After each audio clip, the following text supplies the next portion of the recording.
May isang babae na edad 40 anyos ang gustong bumata kaya ang ginawa niya nagparitoke siya ng buong katawan niya. Matapos siyang maritoke, hindi naman siya nabigo kasi gumanda siya tapos bumata pa siya.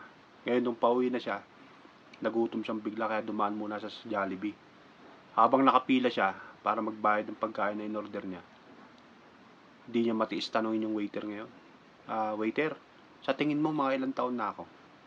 Kayo po ma'am, sabi niya. Edad 25 pa lang po kayo. Wow, sabi niya.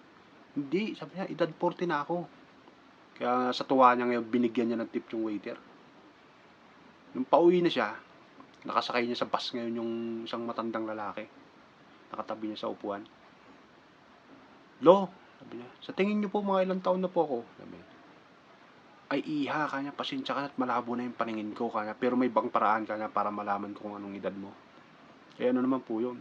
Hahawakan ko lang kanya yung dibdib mo. Malalaman ko na kung ilang taon ka na. Sa kagustuhan niyang malaman kung effective nga ba yung pagkaritoke sa kanya, ginawa niya, binuksan niya yung blouse niya, tsaka niya pinahawak yung dibdib niya. O ayan, iha ka niya, edad 40 ka na. Hala, lo, paano niyo pong nalaman? Sabi niya, ano pong sikreto niyo? Walang sikreto, iha. Sabi niya, ako kasi yung nasa likod mo kanina dun sa Jollibee. Nag-uusap kayo ng waiter, narinig ko kung ilang taon ka na.